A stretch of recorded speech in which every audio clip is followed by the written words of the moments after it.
Hari ini Gunung Lewotobi laki-laki di Kabupaten Flores Timur, Nusa Tenggara Timur kembali erupsi. Erupsi hari ini disebut sebagai yang terbesar sejak 3 November 2024 kemarin. Aktivitas Gunung Lewotobi laki-laki masih tinggi. Pagi ini erupsi kembali terjadi dengan tinggi abu vulkanik mencapai 5.000 meter. Disertai awan panas guguran hingga 3 kilometer.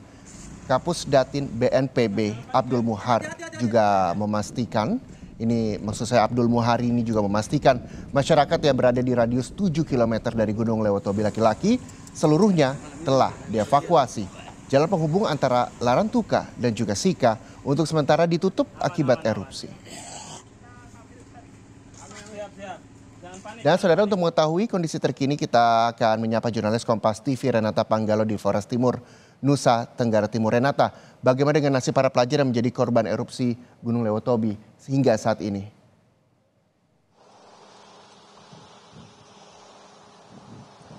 Iya, Reza dan juga saudara, ini yang juga kami tanyakan begitu ya kepada BNPB untuk kemudian tindak lanjut dari setelah erupsi ini sudah terjadi sekitar pukul 11 siang tadi, bagaimana kemudian nasib dari para pengungsi, terutama juga bagi para pelajar ataupun anak-anak begitu yang terdampak, karena kita tahu memang untuk bencana kali ini tidak hanya menyerang maksud kami sekolah begitu, tapi juga korbannya ini anak-anak cukup banyak. Oleh karena itu harus dipastikan juga bahwa mereka masih bisa mendapatkan proses belajar mengajar dan tidak terputus begitu ya. Dan juga Reza, untuk memastikan hal tersebut langsung saja kita tanyakan kepada Kapus Datin Komben BNPB. Di sebelah saya sudah ada Bapak Abdul Muhari. Selamat siang, Pak.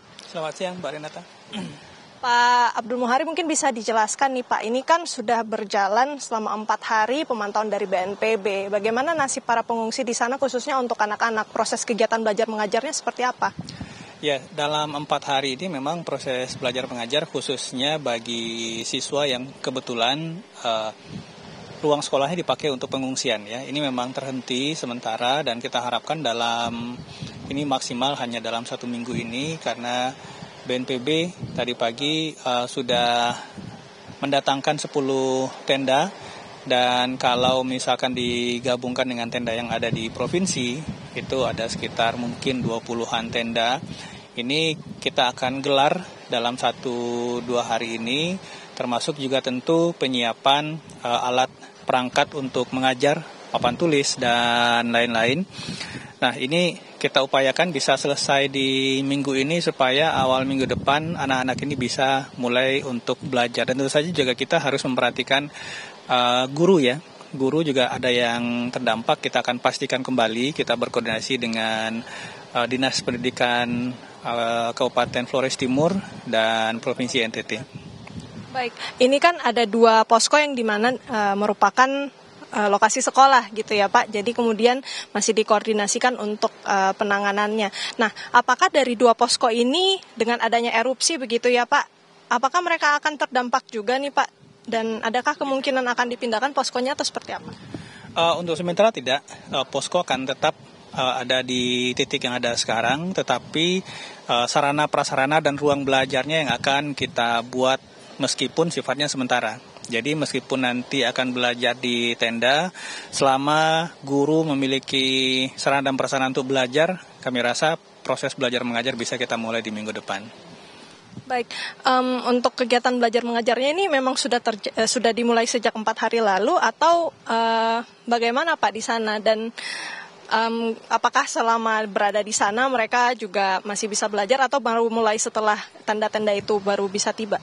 Ya, untuk sementara memang proses belajar mengajar terhenti karena rata-rata dari anak-anak sekolah ini juga mengungsi di tempat sekolah mereka masing-masing yang sekarang saat ini dijadikan sebagai tempat pengungsian sementara, sehingga memang kita akan percepat datangnya tenda-tenda yang bisa mereka pergunakan nantinya sebagai ruang-ruang belajar untuk sementara waktu.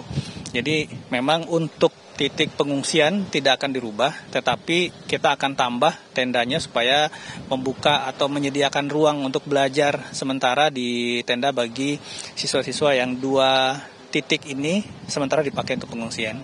Baik, izin kami koordinasi Pak, jadi meskipun erupsi ini masih terus terjadi begitu ya, tapi untuk radiusnya ini masih dikategorikan aman untuk posko-posko yang sudah tersedia.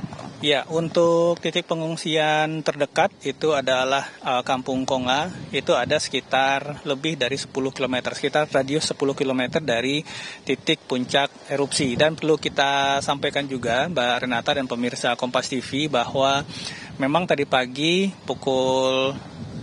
jelang siang pukul 11.15 itu jadi erupsi yang sangat besar. Ketinggian abu vulkanik mencapai 8.000 meter dan awan panas guguran hingga 3 km. Tetapi seperti yang kita lihat sekarang di siang ini sudah mulai mereda dan kita harapkan aktivitas vulkanik ini juga tadi memang cukup besar. Kita harap tidak ada lagi yang lebih besar daripada hari ini. Terakhir Pak, ada imbauan tambahan mungkin untuk menggunakan masker, kemudian untuk beberapa kecamatan yang di sekitar sini, adakah memang urgensi untuk mengevakuasi diri atau seperti apa? Ya, untuk akses ke lokasi 7 km saat ini sedang kita tutup. Sangat terbatas sekali akses masuk kecuali petugas yang akan mengevakuasi warga yang kebetulan sudah ada di dalam ya. Ini untuk warga yang di luar mau masuk itu kita tutup, dan tentu saja untuk warga masyarakat yang ada di sekitar zona 7 hingga 8 ini memang sedikit kita perluas karena melihat cakupan area terdampak abu vulkanik, itu kita harapkan khususnya anak-anak tetap memakai masker jika beraktivitas di luar ruangan. Baik, terima kasih banyak atas infonya Pak Abdul Mohari.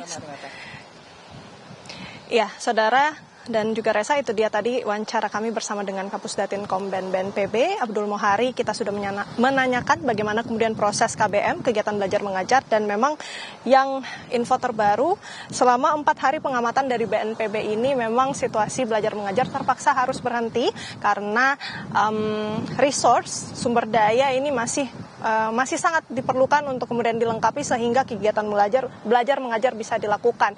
Tentu sumber-sumber seperti buku, kemudian juga dari tenaga kerja seperti guru begitu ya, ini yang masih perlu dipastikan lagi.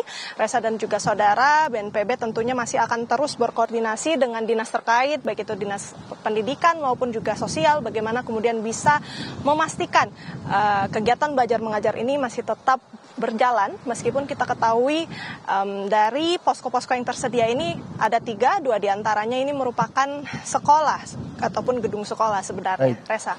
Baik, terima kasih Renata Pangelo, jurnalis Kompas TV melaporkan langsung dari Flores Timur, Nusa Tenggara Timur. Selamat kembali bertugas, tetap hati-hati dan juga kesehatan.